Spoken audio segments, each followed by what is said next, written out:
Wardono. Saya mulai ya. Assalamualaikum warahmatullahi wabarakatuh.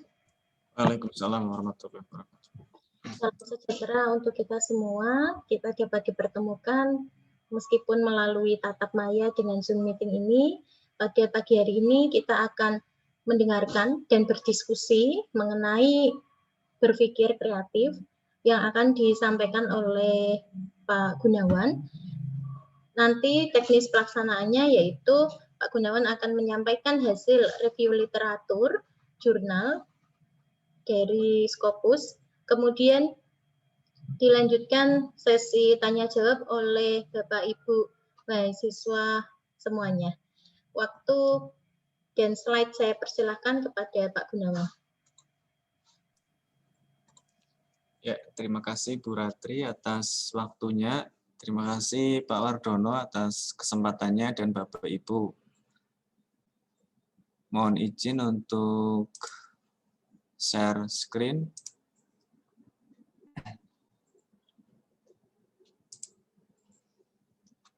Apakah sudah terlihat Bapak Ibu? Sudah Pak Gunawan.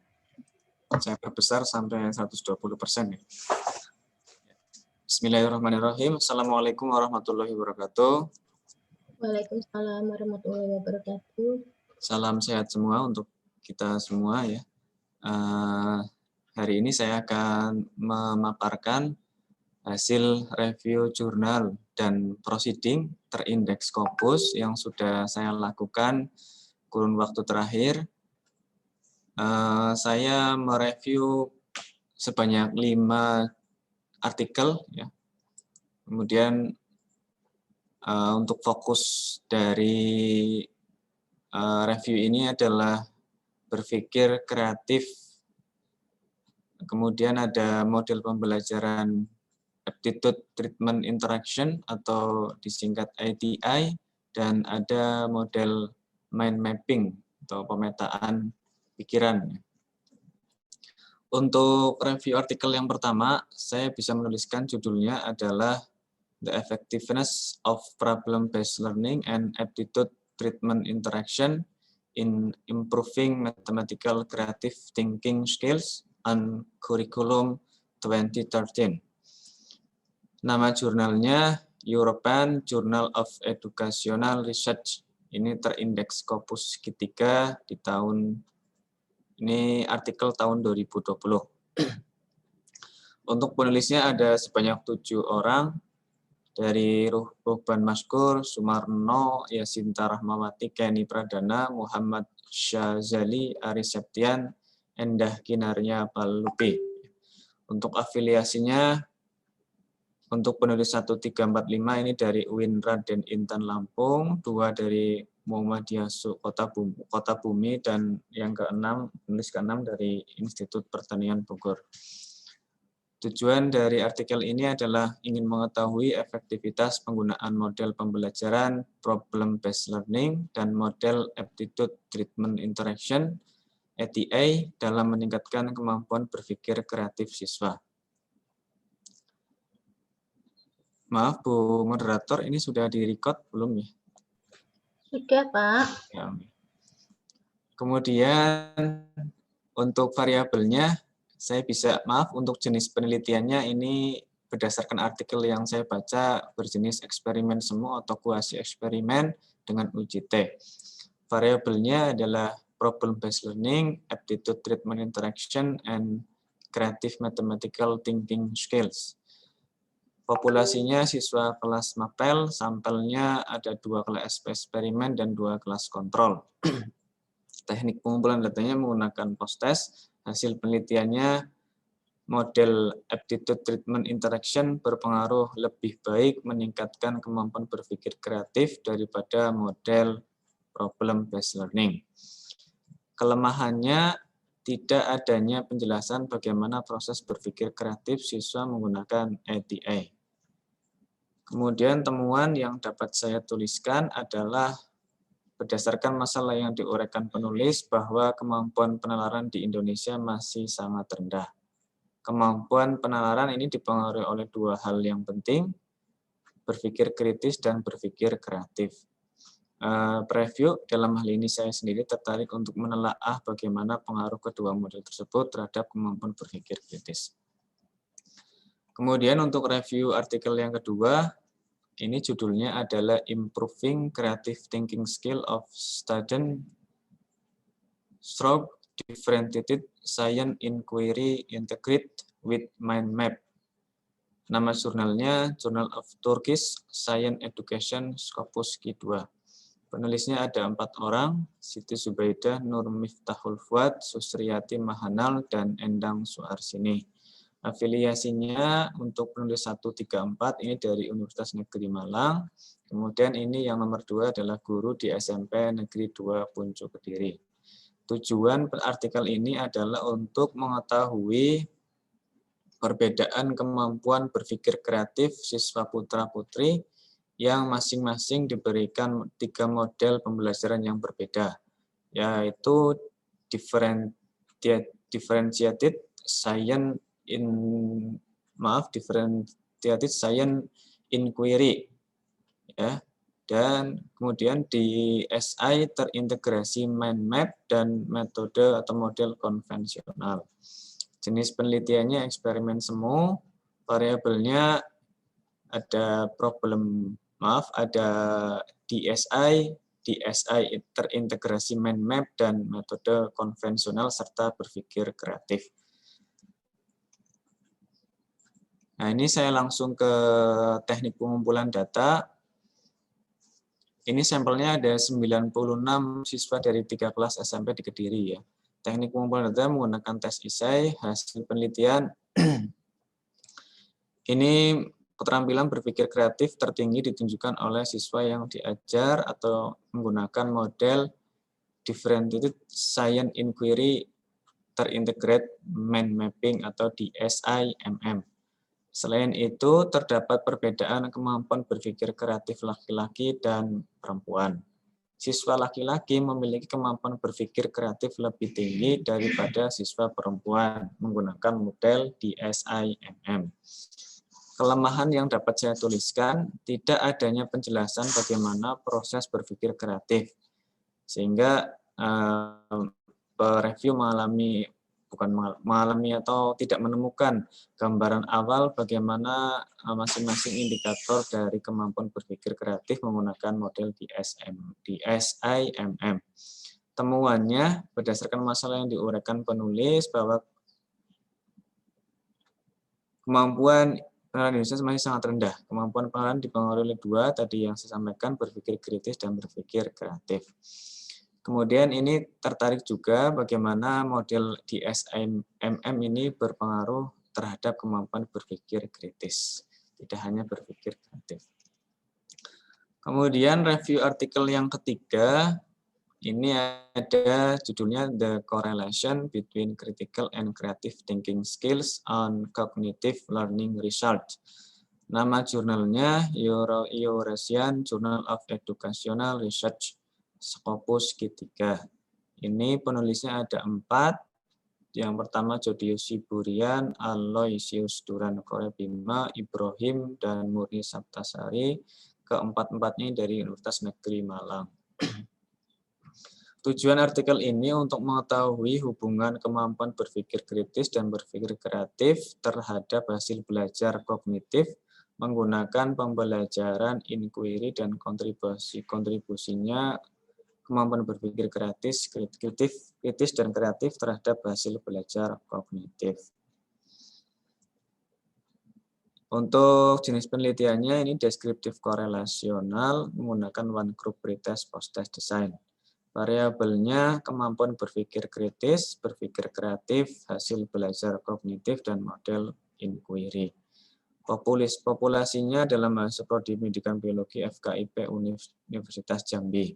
Sampel 52 mahasiswa terdiri dari 6 laki-laki dan 46 perempuan. Teknik pengumpulan datanya menggunakan tes. Hasil dari penelitiannya terdapat hubungan signifikan antara kemampuan berpikir kritis dan kreatif terhadap hasil belajar kognitif. Kelemahannya tidak dijelaskan mengenai proses berpikir kritis dan kreatif berdasarkan indikator, sehingga belum terlihat jelas temuan masalah yang dihadapi. Temuan yang dapat saya tuliskan, dalam artikel tersebut dijelaskan bahwa kemampuan berpikir kritis memiliki dampak positif yang lebih kecil dari kemampuan berpikir kreatif terhadap hasil belajar kognitif, tetapi tidak dijelaskan analisisnya kenapa seperti itu. Perlu diintegrasikan pembelajaran inquiry menggunakan pendekatan tertentu sehingga kemampuan berpikir kritis dan kreatif sama-sama memiliki dampak positif terhadap hasil belajar kognitif.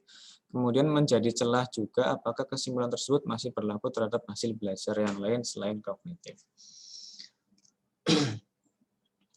Review artikel yang keempat, ini judulnya adalah Improving Student Creative Thinking and Achievement Through the Implementation of Multiple Intelligence Approach with Mind Mapping. Nama jurnalnya International Journal of Evaluation and Research in Education, terindeks Scopus. Penulisnya ada dua, Iwayan Widiana dan Inyoma Jampel. Kedua-duanya dari Universitas Pendidikan Ganesha, Bali. Tujuannya adalah untuk meningkatkan kemampuan berpikir kreatif dan prestasi belajar siswa. Jenis penelitiannya adalah penelitian tindakan kelas.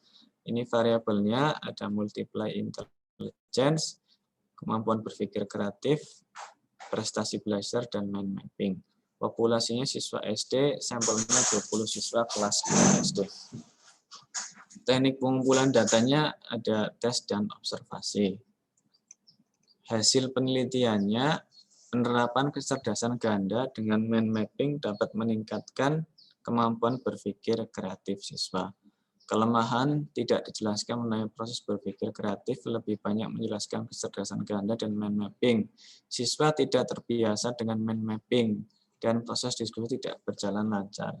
Karena siswa SD belum terbiasa atau kurang cocok menggunakan mind mapping. Temuannya, berdasarkan kelemahan ini, Previ ingin menerapkan pada subjek yang berbeda sehingga dapat mengetahui proses berpikir kreatif antara subjek yang terbiasa dengan mind mapping dan dengan yang tidak terbiasa.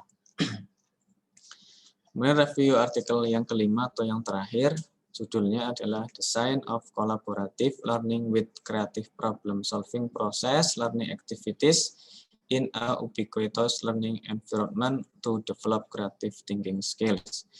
Ini nama proceeding, ini sebuah proceeding, namanya Prosedia Social and Behavioral Science. Penerbitnya adalah Elsevier. Penulisnya ada dua, Sitichai Laisema dan Panita Wanapiron. Yang pertama dari Silpakorn University, Thailand, dan yang kedua dari King Mongkut University of Technology, North Bangkok. Tujuannya adalah yang pertama, merancang pembelajaran kolaboratif dengan pemecahan masalah kreatif pada pembelajaran ubiquitous untuk mengembangkan kemampuan berpikir kreatif. Kemudian yang kedua, evaluasi pembelajaran UCCPS, yaitu singkatan dari Ubiquitous Collaborative Creative Problem Solving. Jenis penelitiannya adalah deskriptif kuantitatif, variabelnya collaborative learning, creative problem solving process, ubiquitous learning atau U-learning, dan creative thinking skills. Populasinya adalah ahli desain pembelajaran, teknologi informasi, dan U-learning. Sampelnya ada 5 orang ahli desain pembelajaran, 5 orang teknologi informasi, dan 5 orang yang menggunakan U-learning. Kemudian teknik pengumpulan datanya adalah menggunakan observasi atau wawancara. Hasil penelitiannya, UCCPS terdiri dari 3 komponen, mempelajari isi, menyusun UCCPS, dan ringkasan. Sedangkan UCCPS ini terdiri dari 5 indikator atau 5 langkah ya. Yang pertama, identifikasi masalah, menyusun rencana, menuliskan rencana, melaksanakan rencana, dan evaluasi. Kelemahannya masih hanya sebatas teori UCCPS, belum diterapkan di lapangan. Temuan, pembelajaran UC-CPS dapat mengembangkan kemampuan berpikir kreatif. Demikian yang dapat saya sampaikan, kurang lebihnya mohon maaf, mohon masukan dari Bapak Wardono dan Bapak Ibu sekalian. Terima kasih. Wassalamualaikum warahmatullahi wabarakatuh. Waalaikumsalam warahmatullahi wabarakatuh. Terima kasih Pak Gunawan telah menyampaikan hasil review artikel. Ada sebanyak 5 buah artikel yang sudah direview oleh Pak Gunawan. Saya persilahkan kepada Bapak Ibu mahasiswa untuk menyampaikan masukan, mungkin masukan dan pertanyaan juga boleh kepada Pak Gunawan. Waktu dan tempat kami persilahkan.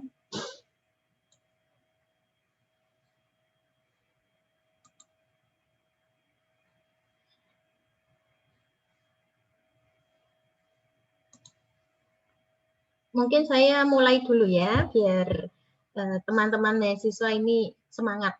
Nah, yang pertama adalah yang ingin saya sampaikan kepada Pak Gunawan. Jadi dari review kelima artikel tersebut belum ada mengenai review atau topik yang direview yaitu teori. Jadi belum dituliskan tentang definisi dan indikator dari proses berpikir kreatif ya, seperti itu. Betul Pak Gunawan? Betul Bu, betul. Jadi mungkin itu bisa ditambah Pak Gun. Jadi di bawahnya temuan tadi ya Pak ya, yang terakhir ya sepertinya ya. Yang di bawah sendiri, jadi dari jurnal tersebut kita bisa memperoleh teori mengenai definisi dan indikator berpikir kreatif. Seperti itu menurut saya Pak Gun. Dan tadi yang dituliskan hampir dari 4 artikel yang pertama, itu kelemahan dari masing-masing artikel adalah tidak menjelaskan proses berpikir kreatif. Nah, ini menurut saya, Pak Gun itu menyimpulkan sendiri kelemahan dari masing-masing artikel. Betul, Pak Gun? Nah, ada tidak di artikel tersebut itu menyebutkan kelemahannya sendiri? Biasanya untuk masing-masing artikel itu dia menyebutkan bahwa penelitian ini misalkan terbatas hanya sampai ruang lingkupnya seperti apa, kemudian variabel yang diteliti hanya sebatas apa, kemudian rekomendasi untuk penelitian selanjutnya itu bagaimana. Itu biasanya kalau artikel yang bagus itu ada penjelasan seperti itu. Saya langsung menjawab saja ya Bu Ratri. Langsung dijawab ya Bu Ratri ya? Iya, silakan Pak Gunawan. Ya, terima kasih. Dari kelima artikel itu memang saya tuliskan kelemahan sendiri ya, karena memang berdasarkan yang saya baca itu memang saya belum melihat gambaran dari masing-masing indikator kemampuan berpikir kreatif pada artikel tersebut. Dalam artikel yang saya baca memang ada sekitar 1 kalau tidak salah ya, yang menuliskan rekomendasi atau kelemahannya itu hanya sebatas misalkan artikel ini meneliti mengenai kemampuan berpikir kreatif. Nah, itu untuk kelemahannya atau rekomendasi biasanya dialihkan ke kemampuan yang lain. Gitu. Sehingga karena hal tersebut saya coba tuliskan dengan bahasa saya sendiri begitu, dengan yang saya alami ketika saya membaca artikel tersebut. Ya, gitu. Itu masukan dari saya. Terima kasih Bu. Ya. Kemudian ada masukan atau pertanyaan dari Bapak Ibu? Izin Bu Ratri saya tanya. Pak Gun, kalau untuk berpikir kreatif itu kan yang setahu saya ya mungkin hasil analisis dari Pak Gunawan itu dari artikel itu beda. Nah dia itu kan bisa, apakah dia bisa jadi variabel bebas dan bisa jadi variabel terikat atau hanya variabel bebas aja atau terikat aja, itu gimana Pak Gun? Karena yang saya tahu itu bisa dua-duanya. Oh iya, kalau yang saya baca itu bebas Pak. Kalau menurut saya loh ya, kalau menurut saya itu bebas Pak yang berpikir kreatif itu. Kalau bebas berarti kan bisa diubah-ubah ya Pak? Iya, betul. Betul, Pak. Nah, mungkin Bu Min bisa kasih contoh untuk mengubah-ubah variabel bebas yang berubah-ubah itu seperti apa Pak Gun? Treatmentnya. Ya, yang seperti apa Pak Ferry? Saya belum paham. Gini, kan kalau variabel bebas itu bisa kita ubah-ubah, bisa kita atur-atur ya, supaya nanti variabel terikatnya meningkat gitu kan ya. Karena kan variabel terikat itu kan hasil. Nah, nanti dari hasil itu Pak Gun itu berpikir kreatif itu gimana untuk mengubah-ubahnya, nanti berarti akhirnya kan ke variabel terikatnya tuh apa, misalkan salah satu ininya tuh contoh kasusnya. Pak Ferry bisa kasih contoh ya? Saya belum begitu. Misalkan sederhananya ini, sederhananya itu temperatur dengan kenyamanan. Jadi variabel bebasnya itu kan temperatur, nanti terikatnya nyaman, nyaman itu hasil. Nah temperatur itu kan kita bisa ubah-ubah, bisa kita atur, bisa kita naikkan, bisa kita turunkan. Nah itu kan bisa melalui satu alat yang namanya AC itu, sehingga hasilnya itu nanti adalah kenyamanan. Mungkin itu. Nah, saya pengen tahu apa kalau tadi Pak Gun menyampaikan itu bahwa berpikir kreatif itu variabel bebas. Nah, untuk mengaturnya atau alat itunya seperti apa, Pak? Oh, begitu ya. Ya. Kalau tadi ada satu artikel kalau tidak salah ya, yang saya review itu berpikir kreatif terhadap apa tadi ya, hasil belajar kalau tidak salah ya, hasil belajar kognitif itu tadi.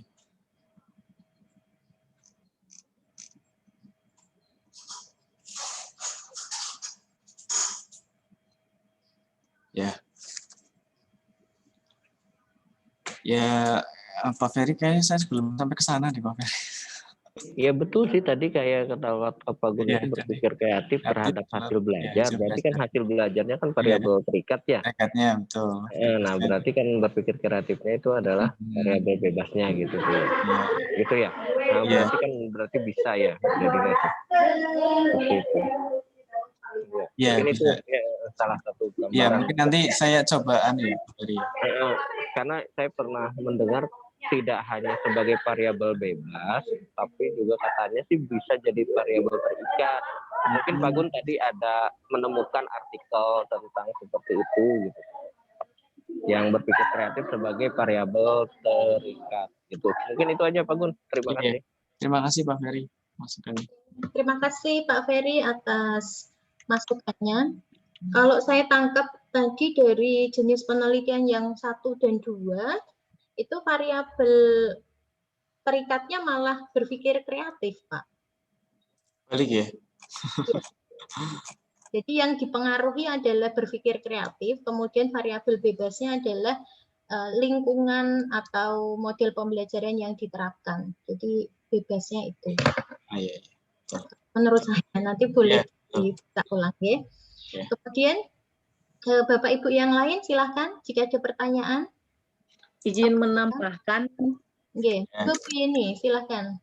Karena tadi untuk penelitian Pak Gun itu kan lebih cenderung menggunakan treatment ya, walaupun di pengembangan juga seperti tadi model API, kemudian di situ juga ada PBL-nya ya, kemudian yang kedua, yang ketiga, yang hampir semua ya kalau saya lihat tuh yang Pak Gun ada penggunaan model, jadi lebih ke variabel terikat untuk kemampuan berpikir kreatifnya. Jadi tadi yang diubah-ubah seperti halnya contoh Pak Ferry itu dalam penggunaan model pembelajarannya kalau menurut saya.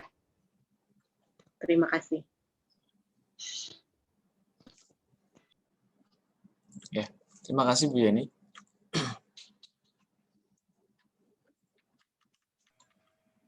Oke, terima kasih Bu Yeni atas masukannya. Kemudian Bapak Ibu yang lain? Ya, sambil menunggu, interupsi sambil menunggu apa itu mungkin pertanyaan atau saran masukan dari teman-teman yang lain, ya saya akan masuk. Ya, itu tadi setelah mendengarkan yang disampaikan oleh Pak Gunawan tentang review kemampuan berpikir kreatif apa proses berpikir kreatif, Pak? Prosesnya atau kemampuan, kemampuan? Tapi di dalam kemampuan kan ada prosesnya ya. Jadi begini teman-teman semua, kan untuk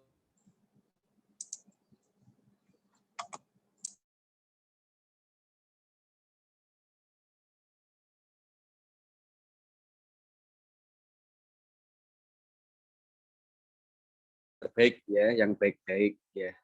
Tentu saja artikel yang baik itu ciri-cirinya kalau kita itu mau membicarakan mengenai kemampuan berpikir kreatif, itu artikel itu di situ harus bisa paling tidak walaupun secara kasar, secara global itu semua tentang bagaimana pengukuran dari kemampuan berpikir kreatif misalkan ya dari variabel yang Bapak Ibu teliti itu atau dari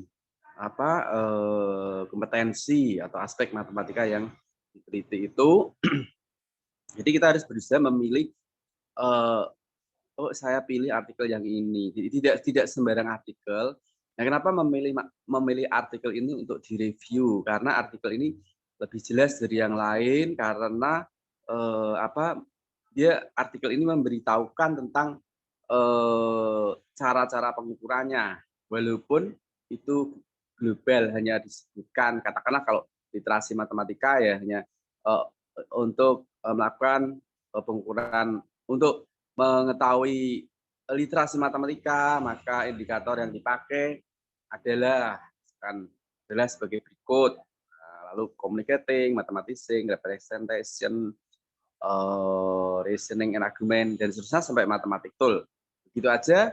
Terus mungkin itu dikutip, disitasi dari siapa, misalnya dari OUC ya, kurung OUC tahun berapa, 2000 berapa gitu ya, atau kalau sistem apa kan pakai penomoran ya, misalkan kutipan nomor 1. Nanti di daftar pustaka referensi kan ada nomor 1 itu siapa. Seperti itu. Jadi teman-teman sebagai reviewer itu langsung bisa mendapatkan sesuatu. Oh ini dia hasil penelitian yang seperti ini, nanti simpulan akhirnya seperti ini, findingnya temuannya seperti ini. Ini dia adalah pengukurannya dengan indikator yang ini. Tapi tadi saya mendengar Pak Mas Gunawan kan beberapa artikel tuh nggak jelas, yang tidak jelas indikatornya. Jadi kalau nggak jelas indikatornya kan terus mau dibawa kemana? Ini maksudnya tuh kalau misalkan kita mau mensitasi artikel itu kan terus pengukurannya yang seperti apa? Karena kan di dunia ini untuk hal-hal tertentu, untuk contohnya literasi matematika yang saya tahu aja itu ada beberapa versi.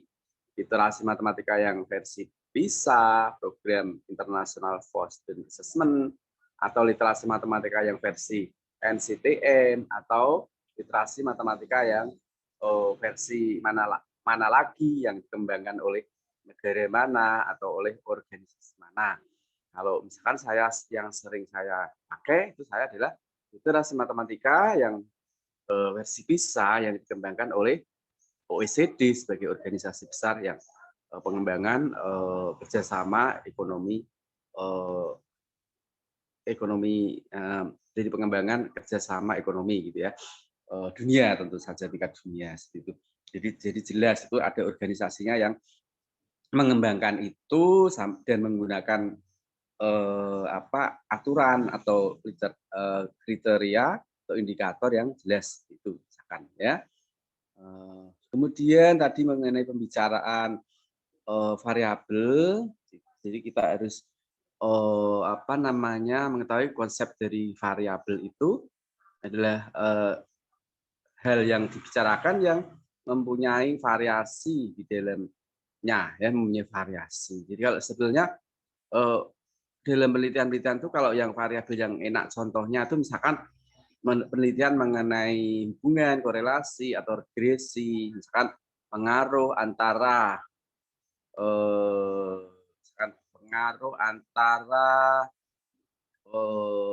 literasi matematika terhadap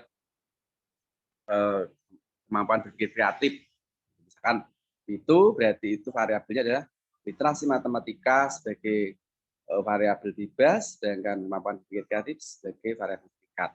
Tapi bisa juga penelitiannya itu hubungan antara kemampuan berpikir kreatif dengan literasi matematika, atau pengaruh antara kemampuan berpikir kreatif terhadap literasi matematika, bisa juga. Nah, kita harus ingat untuk mengetahui hubungan-hubungan seperti itu, kita bisa menggunakan analisis jalur.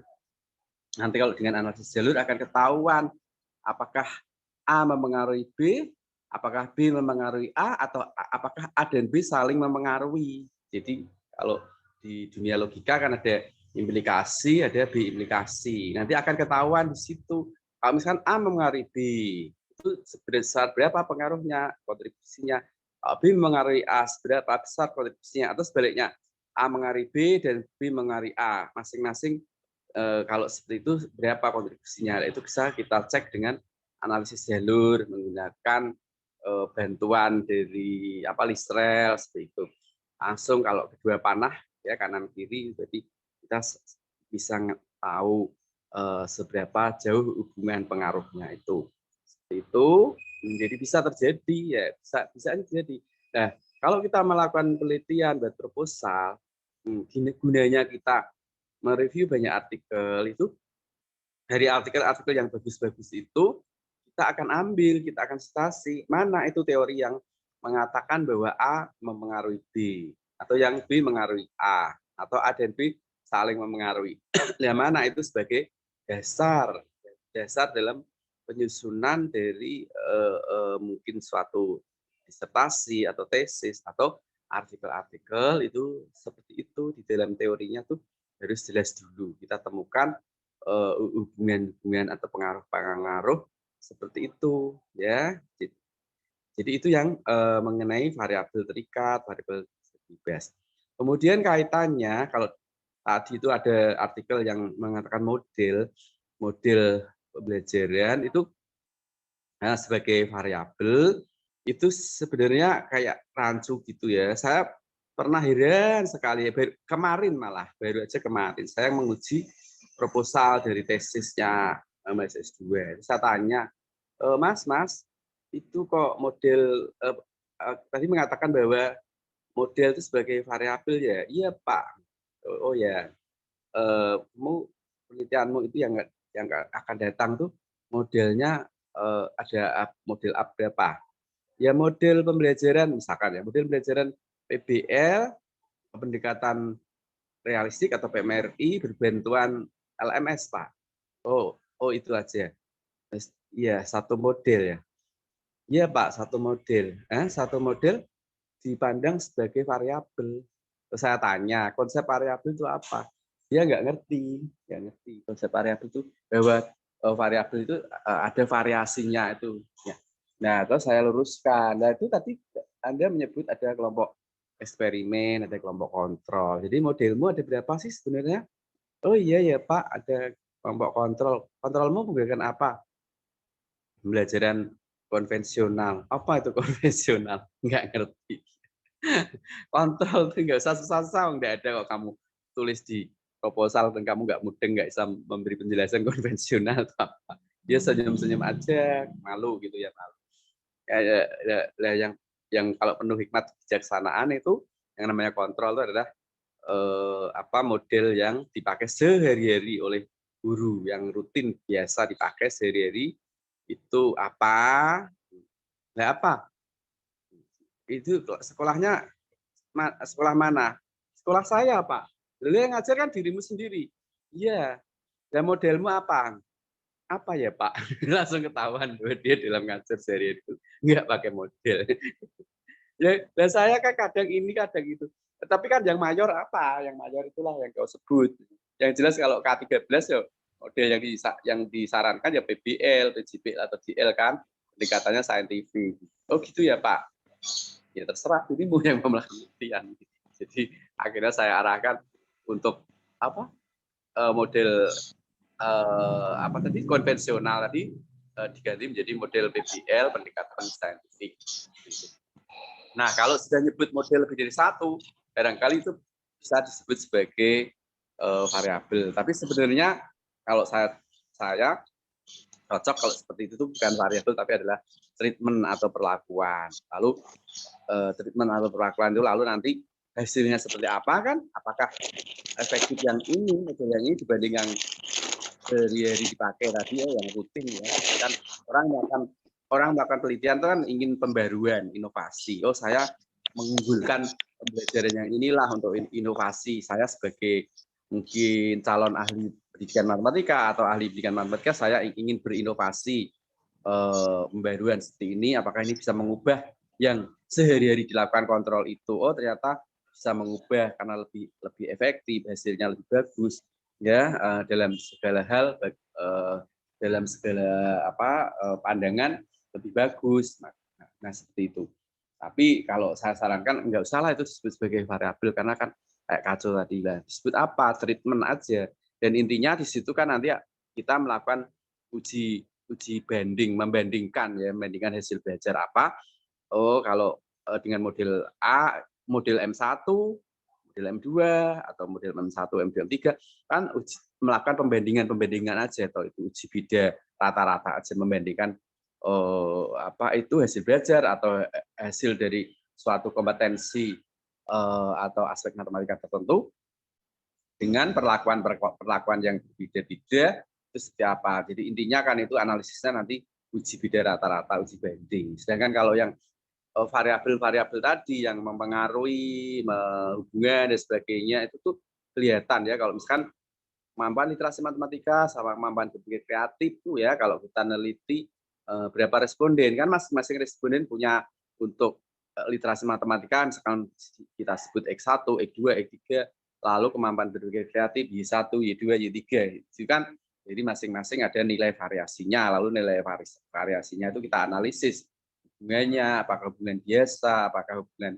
pengaruh, apakah pengaruh timbal balik, atau hanya pengaruh searah saja, dan seterusnya itu.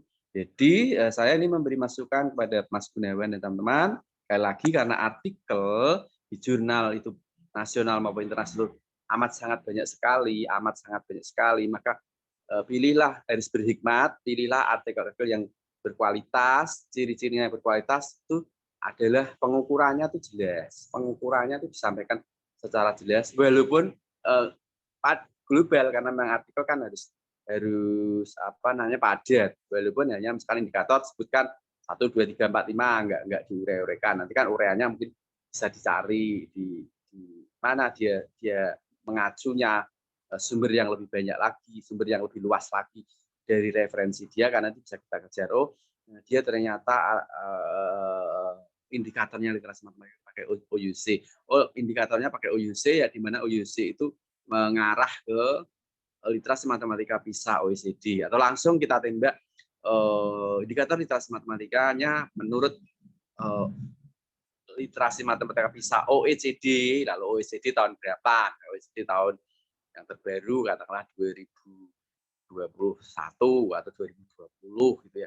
Terus kan indikatornya ini lah terus kita ngoyak ke sana kita buka lah literasi matematika PISA OECD sumbernya OECD itu kita yang dimaksud oleh autor artikel itu adalah indikatornya tadi misalnya communicating itu deskripsinya seperti ini, mathematicsing deskripsinya seperti ini, itu didapat secara lengkap dari sumber utama dia dari OECD tadi seperti itu ya jadi yang penting itu adalah definisi pengertiannya itu dari artikel itu kita dapat jelas. Lalu indikatornya kita juga dapat jelas. Tapi kalau mohon maaf kalau indikatornya itu nggak jelas, terus kita mau apa?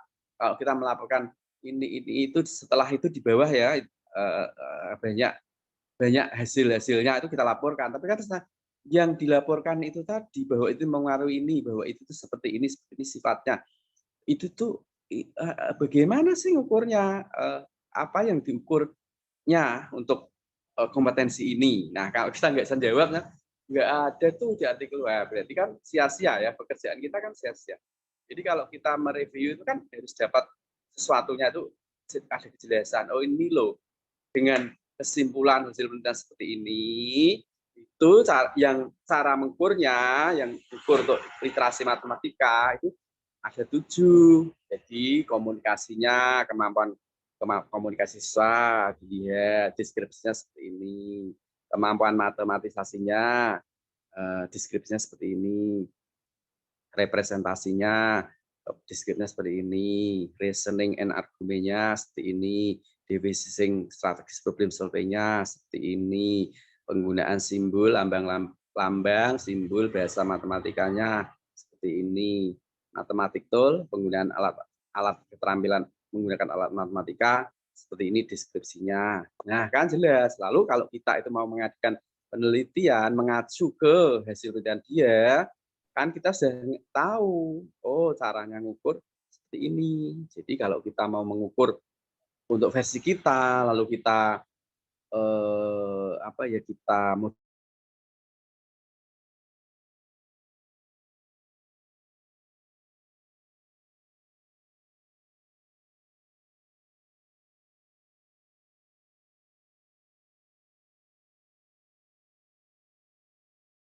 nggak sembarangan, nggak semau gue, tetapi kita harus punya hasil review literatur. Jadi harus kita temukan artikel-artikel dari pendapat para ahli yang terpercaya yang menghubung-hubungkannya dengan kemampuan berpikir kreatif. Nah, bahkan seseorang peneliti itu bisa memodifikasi, menggabungkan antara kadang-kadang kan hasil penelitian tuh ini mempengaruhi kemampuan berpikir kreatif, kontribusinya sebesar 60%, 0,6. Sedangkan 0,4%-nya dipengaruhi faktor lain. Nah, faktor lain itu kemungkinan adalah inilah, yang ini yang disebutkan oleh peneliti itu kita tangkap. Oh iya, peneliti itu baru bisa melaporkan bahwa hanya 30% saja literasi matematika mempengaruhi kemampuan berpikir kreatif, hanya 30%, yang 70% dia faktor lain. Nah, faktor lain itu autor tadi mengatakan faktornya adalah F1, F2, F3, F4. Nah, kita nyari lagi F1, F2, F3, F4 dari artikel yang lain. Oh, F1, F2 menurut autor yang lain lagi itu mengatakan seperti ini. Nah, maka Bapak Ibu sebagai peneliti bisa mencoba menggunakan untuk meneliti variabel bebas yang lain lagi itu, atau kombinasinya, atau lebih dari satu variabel. Misalkan kalau dia tuh literasi matematika yang variabel bebas, yang lainnya enggak, tapi dia menyebut ada F2, F3, F4, ya udah saya kombinasi antara literasi matematika dengan F2, F3, maka saya punya hipotesis bahwa ada pengaruh yang signifikan antara literasi matematika bersama dengan faktor faktor F2, faktor F3 yang secara bersama-sama itu mempengaruhi kemampuan berpikir kreatif, sehingga di situ terjadi regresi linear ganda atau regresi non linear ganda seperti itu. Jadi kan kalau tadi awalnya hanya regresi sederhana, entah linear entah non linear, nanti bisa menjadi regresi yang ganda, ya, entah linear atau non linear. Jadi kan ilmu itu bisa berkembang banyak, terus jadi kita tidak hanya terkungkung harus gitu, tapi kita boleh mengembangkannya, tapi harus punya dasar dari temuan orang lain, dari teori-teori yang dikembangkan oleh orang lain, ya, dari buku lain, ya, buku sumber lain. Seperti itu yang bisa saya sampaikan. Monggo saya serahkan kembali kepada moderator Mbak Ratri. Semoga apa yang kita bicarakan pada pagi hari ini semuanya baik, ya, bermanfaat untuk progres kemajuan dari belajar teman-teman semua sebagai mahasiswa S3. Silahkan. Terima kasih atas waktunya dari Pak Wardono. Kita lanjutkan kembali diskusi mengenai kemampuan berpikir kreatif. Tadi yang reviewnya sudah disampaikan oleh Pak Gunawan. Monggo, silakan Bapak Ibu mahasiswa yang lain bisa memberikan masukan kepada Pak Gunawan.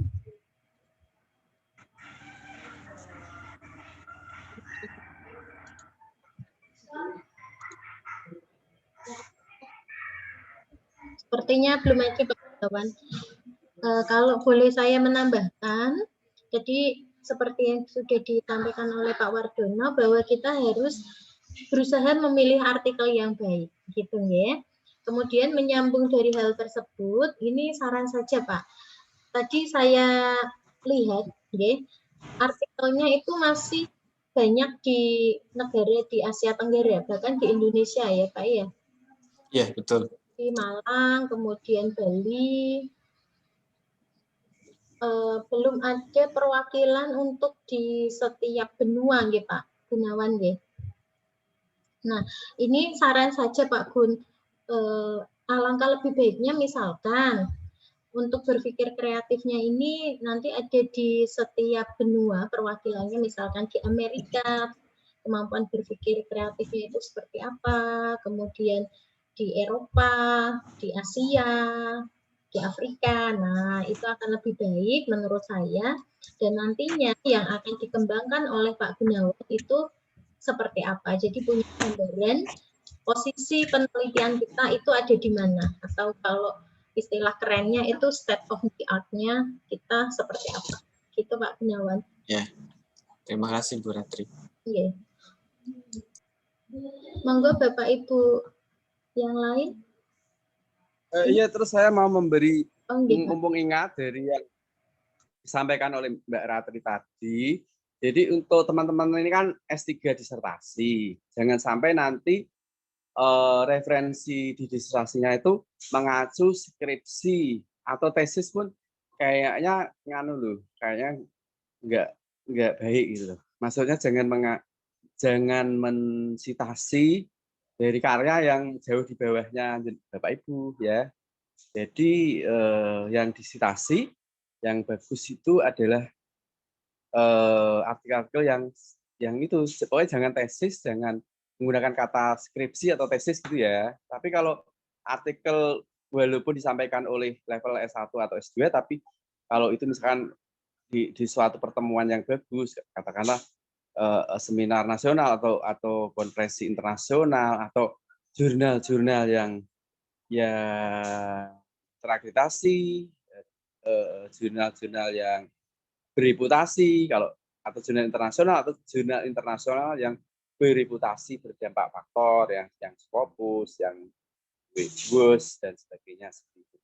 Jadi jangan sekali-sekali menulis sitasi di referensi disertasinya teman-teman itu nanti skripsi atau tesis, ya, karena itu akan merendahkan. Itu kan skripsi tesis kan punyanya anak S1 S2, kok kau sitasi, jangan ya. Seperti itu ya. Oke, monggo bisa dilanjutkan.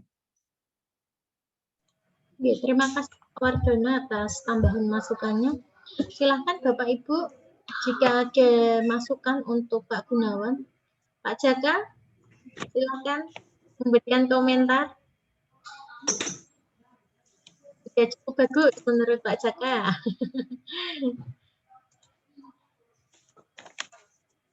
Pak Sugi, mungkin ada masukan untuk Pak Gunawan?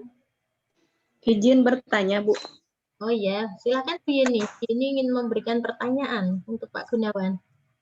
Nah, terkait dengan kemampuan berpikir kreatif ya, mungkin ya tadi tidak secara tertulis, mungkin ya oleh Pak Gun dikemukakan tentang indikator-indikator kemampuan. Tapi apakah memang dari hasil yang dibaca oleh Pak Gun itu menemukan gitu beberapa indikator gitu, walaupun tadi oleh Pak Gun tidak dituliskan gitu. Ya, Bu. Terima kasih Bu pertanyaannya. Ya, artikel yang sudah saya review ini, saya lihat di bagian introduction itu, saya menemukan citasi dari indikator kemampuan berpikir kreatif ya, ada dari berbagai artikel. Ini saya ambil contoh satu saja ya Bu, untuk yang indikator dari kemampuan berpikir kreatif. Yang tadi review jurnal yang artikel pertama ini saya menemukan di latar belakang. Bisa di share screen mungkin, Pak. Oh Pak. iya, Kita bisa sama-sama melihat. Siap.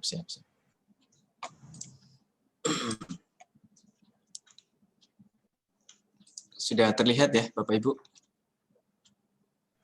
Sudah Pak. Ya. Ini ya. Di bagi introduction to measure the mathematical creative thinking skill there are bentar.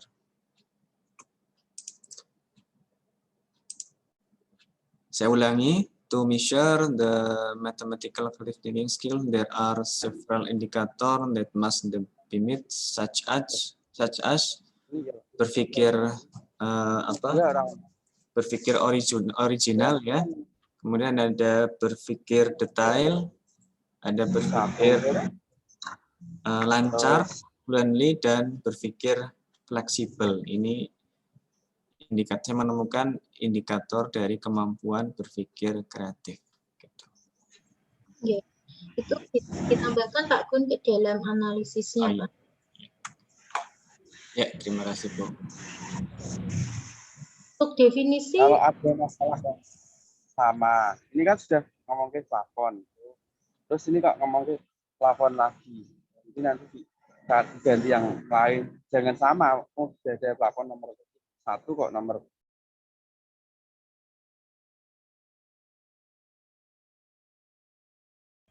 Dilanjut Bu. Lanjutkan. Dilanjut Pak, mungkin ke bawah Pak Gun. Mungkin ada di situ.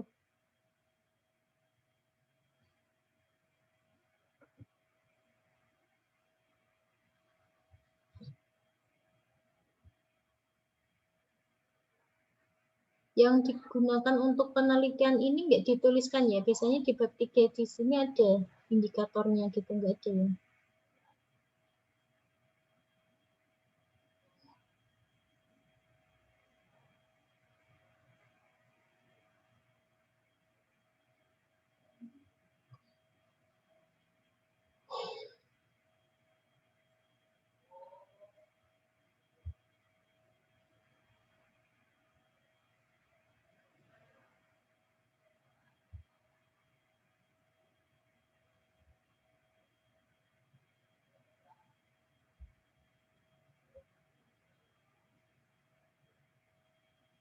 Iya, saya belum menemukan Ibu.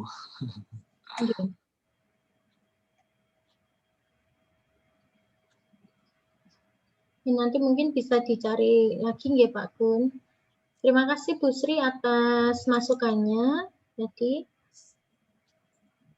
ini Pak Gun sudah mencoba mencari jurnal yang keberapa ini Pak Gun tadi Pak Gun? Yang pertama. Jurnal yang pertama sudah ditemukan indikatornya. Ya. Mungkin nanti bisa lebih mendalami lagi untuk 4 jurnal yang lain. Bisa jadi ada tadi seperti yang disampaikan oleh Pak Wardono bahwa dari masing-masing kemampuan yang kita review itu nanti ada beberapa versi. Okay? Jadi tadi versinya siapa tadi, Huang atau siapa tadi? Ya, Huang. Betul. Nanti bisa ada versi indikator dari kemampuan pemecahan masalah dari ahli yang lain lagi. Seperti itu Pak Gun.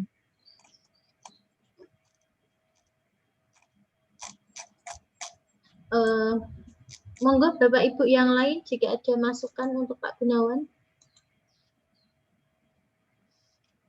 Bu Hamidah belum ada suaranya ini. Ini nyambung lagi ya Bu Ratri, tadi untuk indikator yang berpikir kreatif ini memang ada 3 ya, ternyata sama ini. Oh gitu ya, sumbernya 3 ya. Ya mungkin ya benar tadi, nanti saya coba cari yang lain, siapa tahu ada perbedaan atau ada kesimpulan yang bisa saya ambil. Oke. Kalau ini sepertinya orang-orang Asia ini ya Pak ya? Iya. Nanti mungkin cari yang iya, di luar Asia ya Bu. Oh yang tadi elaborasinya nggak ada ya Pak Gun? Elaborasinya tidak ada Bu. Ini Bu. Saya kan indikator kemampuan ya, bukan proses apa ya.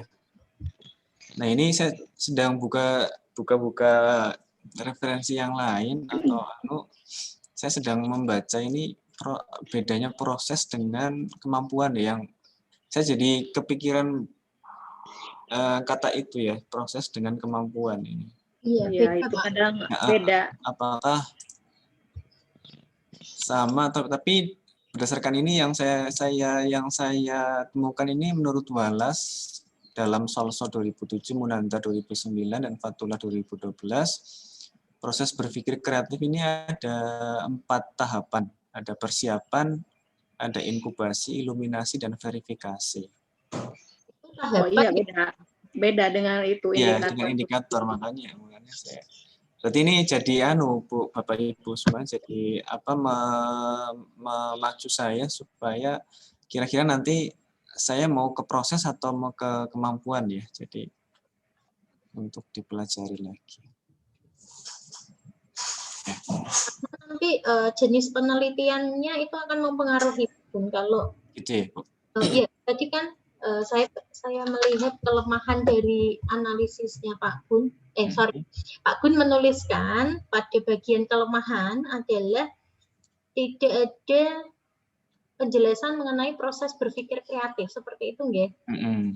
Nah, itu karena menurut saya itu karena jenis penelitian dari masing-masing artikel itu bukan kualitatif Pak Gun, tetapi memang dia hanya yang 1, 2 tadi eksperimen, yang ketiga PTK, yang keempat saya tadi kurang teliti, tetapi yang kelima deskriptif kuantitatif. Bahkan yang kelima tadi menurut saya itu hanya validasi ahli saja ya, belum sampai implementasi. Nah, untuk jenis penelitian yang seperti itu memang tidak mengungkapkan secara detail mengenai proses kemampuan dari siswa menurut saya Pak Gun. Jadi bisa ditambah nanti mungkin analisis yang kualitatif, ya, artikelnya yang jenisnya adalah kualitatif sehingga bisa membantu Pak Gunawan karena nanti tujuan dari Pak Gunawan yang pertama tentunya kan penelitiannya kualitatif terlebih dahulu. Jadi bisa ada jurnal induk untuk referensi. Iya betul Bu Ratri. Jadi yang kelemahan yang tadi saya tuliskan sepertinya sangat trivial ya. Maksudnya karena memang artikel yang saya dapatkan, yang saya cari sementara ini lebih banyak eksperimen ya. Makanya analisis kemampuan berpikir kreatifnya belum terlihat ya. Gitu ya. Enggak apa-apa Pak Gun. Ini saya juga mohon maaf sekali, saya banyak memberikan masukan. Nggak apa-apa Bu. Untuk saya aplikasikan sendiri pun susah. Saya senang Bu kalau banyak masukan dari yang lain, berarti kan ada bahan untuk belajar lagi ke depan. Iya, saya sendiri pun masih sama Pak Gun, masih berusaha untuk menganalisis sesuai dengan standarnya seperti itu, meskipun pada prakteknya juga pasti mengalami banyak kesulitan, tapi kita sama-sama belajar ya. Tapi ya, saya nambahin tadi juga Bu Ratri dan teman-teman. Jadi karena ini kalian teman-teman ini masih semester 1 ya? Semester 1 ya? Semester 1. Ini masih semester 1, nggak usah panik, pokoknya tenang aja. Tapi itu tadi harus berusaha keras mencari sebanyak-banyaknya, artikel untuk direview, dibaca, dipahami, dimengerti. Terus seperti Bu Ratri tadi, jadi kita jangan hanya mendapatkan artikel-artikel yang di Indonesia saja, apalagi yang ini kan ditulis anak-anak S1 itu kan dia pengetahuannya kan masih dangkal sedikit ya.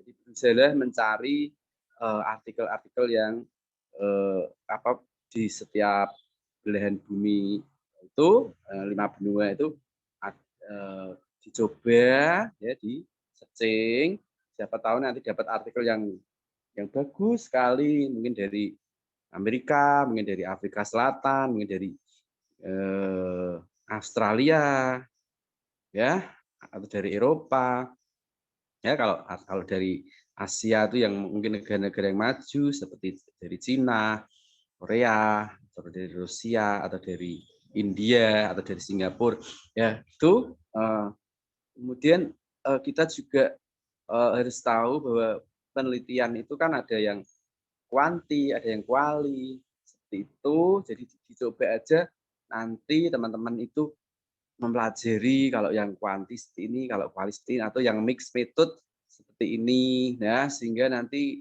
dari situ tuh harapannya nanti ada yang nyantel, oh iya ini saya mendapatkan suatu artikel misalkan tahu-tahu dari Afrika Selatan gitu, atau tahu-tahu dari India, atau tahu-tahu dari negara bagian dari Amerika Serikat apa. Itu kok ada guru itu apa namanya, mencoba menghubungkan antara ini dengan ini, terus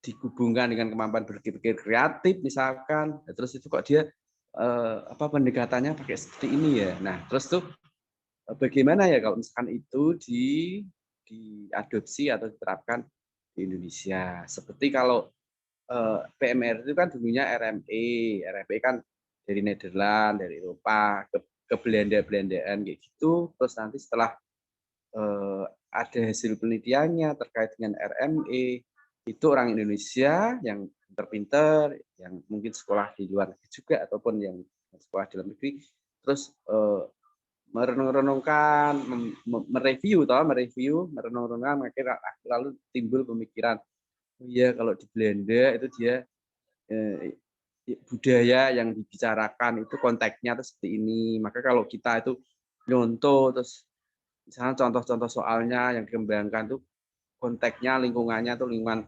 Eropa, Belanda kan juga nggak pas. Lalu muncullah yang orang-orang Indonesia tuh ya udah ini dipakai prinsipnya, karakteristiknya, prinsipnya diadopsi, dicontoh, tapi lingkungan budayanya adalah lingkungan budaya Indonesia. Maka keluarlah dari RME keluar produk baru yaitu apa?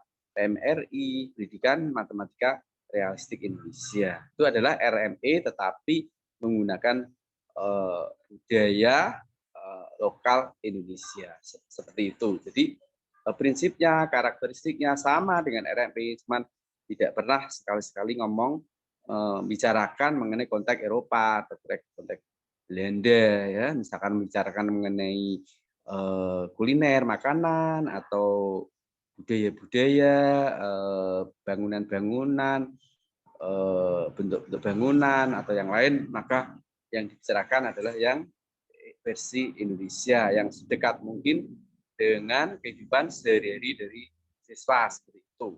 Maka kemudian bermunculanlah pendekatan yang PMRI itu yang terkenal dengan realistik itu. Itu sebenarnya adalah RME tapi versi budaya lokal Indonesia. Seperti itu harapannya ya. Jadi kita memang tujuannya mata kuliah ini review literatur pendidikan matematika supaya teman-teman itu kaya raya dengan artikel-artikel, tapi artikel itu tidak hanya dikumpulkan di koleksi saja, tetapi direview, dilihat kembali, dibaca, dipahami dan seterusnya. Nah, harapannya dari situ maka teman-teman akan mendapatkan ide yang cemerlang, ya, mendapatkan inspirasi yang baik, ya, yang terlihat nanti kalau membuat proposal disertasi itu terlihat pembaruannya, ya, novelty-nya, inovasinya itu ada, ya. Jadi makanya jangan hanya ambil artikel-artikel yang mungkin punyanya S1 atau yang lokal-lokal gitu ya. Jadi ya dikurangilah yang lokalnya karena biasanya kalau lokal itu sudah biasa di sini. Nah, yang tidak biasa, yang istimewa itu apa? Nah, itulah saatnya di semester 1 ini teman-teman bisa mencari dan mendapatkannya. Pasti kalau berusaha mencari dengan usaha yang keras, ya, usaha yang keras pasti nanti akan mendapatkan hasil. Ya. Tuhan Yang Maha Kuasa itu adil. Ini loh hambaku yang ini, hambaku mahasiswa S3 PMAT semester 1 angkatan 2020 atau 2021 ini.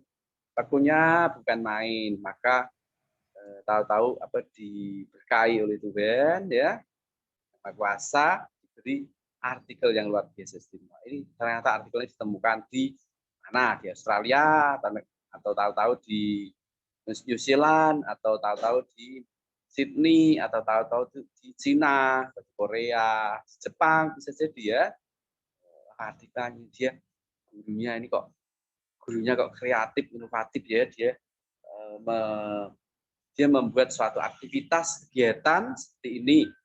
Nah, kegiatannya step-stepnya seperti ini. Coba kalau dirasakan di Indonesia seperti apa? Oh, di Indonesia ternyata ada kekurangan kelemahannya. Kalau itu nggak cocok lah di Indonesia.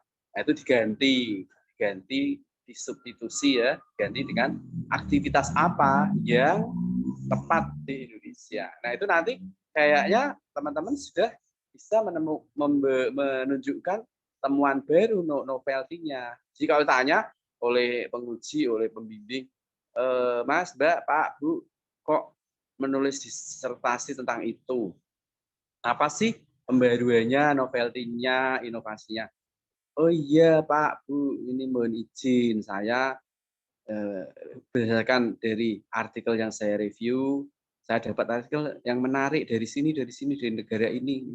Terus saya nyoba waktu semester 1 itu kan ada mata kuliah review literatur Pak Wardono sama Prof. Y. Terus saya mencoba mereview secara teori itu seperti ini. Terus saya mencoba di lapangan, di sekolah saya atau dengan mahasiswa saya. Saya dapatkan sesuatu seperti ini. Ternyata ada kelemahan atau kelemahan-kekurangannya seperti ini. Terus saya coba untuk saya kembangkan atau perbaiki dengan pikiran saya tuh seperti ini, ide saya tuh seperti ini, saya ginikan, saya tambahin inilah atau saya apakan itu. Nah, ditambahin ini atau apakan itulah itu sudah merupakan suatu novelty pembaruan. Nah, sehingga dari situ nanti pastilah pembimbing atau siapa yang menguji akan mantok-mantok, oh iya ya, ini calon ilmuwan ini ya, calon doktor ini memang luar biasa. Bacaannya, hasil reviewnya sudah banyak kayak gitu ya. Dia sudah membaca sana sini. Oh, ternyata dia sudah juga punya artikel jurnal, Scopus lagi, walaupun Q4, Q3 gitu enggak urusan ya. Atau WOS ya, dia sudah berhasil memasukkan di situ, terus terlihat di situ dia melakukan suatu modifikasi atau dia menambahkan sesuatu dan tambahannya itu ternyata kan itu berbeda dengan yang dia pelajari dari artikel yang ditemukan di Jepang atau di Korea atau di New Zealand atau di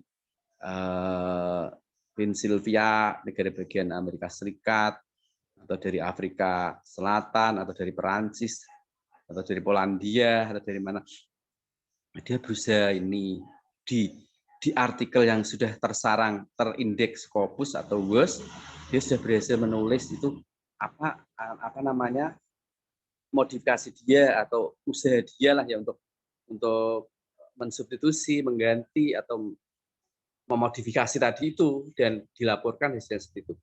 Nah, itu sebenarnya kan sudah menjadi bagian-bagian dari disertasi Bapak Ibu. Jadi makanya ini mata kuliah ini saya luarannya produknya nanti membuat artikel itu teman-teman harus sudah bisa nanti mensubmitnya, siapa tahu nanti tersarang ya, bisa maksudnya di-accepted, diterima dan publish di situ. Kalau punya beberapa artikel yang seperti itu disusun, dirangkai, udah menjadi disertasi. Jadi kalau tanya referensinya, kalau misalnya saya penguji lah atau saya pembimbing, wah dari referensinya itu beberapa artikel sudah artikel-artikel yang dari Jepang, dari Rusia, dari Australia, dari Perancis, dari mana. Terus di situ ternyata ada namanya sendiri, nama Bapak Ibu sendiri, misalkan Ratri, misalkan Gunawan, bersama dengan Wardono sama Zainuri. Misalkan Gunawan, Zainuri, Wardono, misalkan Ratri, Wardono, Zainuri. Wah, dia ternyata menulis tentang kemampuan berpikir kreatif. Dia gunakan suatu model pembelajaran atau pendekatan atau apalah media atau apalah suatu aktivitas apa yang memodifikasi dari sesuatu aktivitas atau model pembelajaran atau pendekatan atau metode atau strategi pembelajaran atau media pembelajaran, pendekatan pembelajaran yang dilakukan oleh orang Jepang atau yang dilakukan oleh orang Polandia, Australia, tapi dia modifikasi, dia nambahin itu dan itu adalah ciri khas punyanya Indonesia, luar biasa ya. Terus dia bisa melaporkan seperti itu. Nah, terus lagi dia juga nulis lagi artikel bersama dengan Pak Sukis, dengan Wardono dari produk mata kuliah berpikir literasi matematis. Kan ada nanti mata kuliah berpikir literasi. Ya, sudah menghubungkan kemampuan berpikir kreatif dengan literasi matematis, berpikir literasi matematis. Ya, dia berusaha meneliti dengan mixed method, ya, temuannya seperti itu. Itu disusun, dirangkai, disusun, sudah menjadi disertasi. Sudah bagus itu, karena referensinya dari hasil review beberapa artikel dari jurnal-jurnal yang bagus, berkualitas dari beberapa negara, benua. Terus ada lagi artikel sendiri yang di dalamnya itu juga isinya hasil review dari teori dan dilengkapi dengan data empiris yang sudah diambil dari penelitian-penelitian pendahuluan pada semester 1, semester 2, semester 3 waktu S3. Nah, saatnya sekarang semester berapa, Mas, Mbak, Bu, Pak? Semester 6 aja ya. Semester 6 atau awal semester 7. Udah ujian apa? Tertutup atau terbuka. Ya, layak lah. Kalau saya Pak Wardono itu sebagai pengujinya, disertasinya aja sudah penuh dengan review, lalu ada artikelnya sendiri bersama dengan pembimbingnya atau bersama dengan desain mata kuliahnya, nulis di situ, sudah terindeks Scopus, IMPAT nggak apa-apa lah, IMPAT ada beberapa ya, punya satu IMPAT saja. Kalau yang lain-lain sudah lulus ya bisa layak, bisa boleh mengajukan ujian tertutup, apalagi punya beberapa 3-5 artikel yang di Scopus atau di terindeks Scopus atau di WOS. Udahlah, layak lah ya. Kalau saya uji tertutup terbuka ya wis lah, nilainya A. Kalau layak ya. Karena dari historinya tuh kelihatan gitu. Tapi kalau misalkan sudah semesternya 14, aduh Tuhan, tolong ya. 14, 15 sudah pemutihan lagi, aduh, mohon ampun Tuhan ya. Karena ada masa yang pemutihan sudah 7 tahun. Atau sekarang S3 5 tahun aja loh, semester. Udah lewat semester 10, terus tidak pakai pemutihan, name-nya diganti. Name-nya diganti, dikira mahasiswa baru gitu. Wah, eman-eman uang SPP-nya, eman-eman waktunya gitu ya. Jadi cukuplah 3 tahun ya Bapak Ibu, semester awal semester 7 nanti ujian tertutup langsung terbuka gitu ya. Syaratnya adalah tadi itu disertasinya merupakan rangkaian dari hasil review ya literatur dan matematika dan artikelnya sendiri, di mana di dalam artikelnya itu juga memuat hasil review secara teori dari berbagai jurnal dilengkapi dengan data empiris dari penelitian pendahuluan. Ya, jadi sekali lagi mata kuliah ini outputnya, luarannya adalah hasil review literatur dan matematika. Temukanlah indikator-indikator pengukurannya, temukanlah hal-hal yang misalkan kayak suatu model belajaran, metode atau apa, dan pendekatan penelitiannya dengan bisa kuanti, bisa kuali, bisa mixed method ya, campurannya, lalu berhasil mendapatkan data empiris dilengkapkan di body atau badan dari artikel yang mengikuti template dari jurnal yang akan di submit ya. Entah Elsevier, entah IJI, entah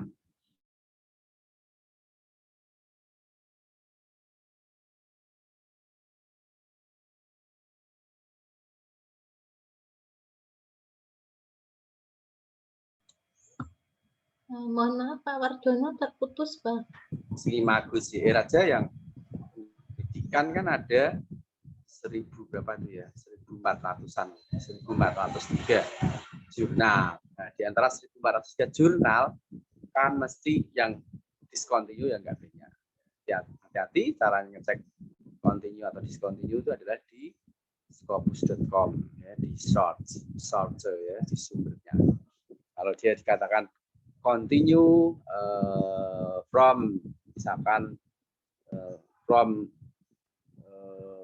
dari 2000 sampai present sampai sekarang itu berarti continue. Tapi kalau dia sebut continue from 2000 sampai 2020 berarti 2021 ya discontinue. Ya kalau seperti itu ya, kalau misalnya kita publikasi di situ ya hanya jurnal internasional saja, tidak terindeks Scopus. Oh iya ya, Bu Ratri dan teman-teman, waktu kita hanya sampai pukul 9.20 ya, sudah lewat 9 menit ya. Ya, 2 SKS kan? Iya. Ya, karena ini puasa. Ya, terima kasih Bu Ratri sebagai moderator dan Bu Yeni sebagai notulis serta Mas Gunawan sebagai presenter. Karena waktu maka kita tutup sampai di sini karena saya juga kuliah lagi nih. Mari kita tutup dengan berdoa mengakhiri kuliah kita pada berdoa menurut agama dan masing-masing berdoa.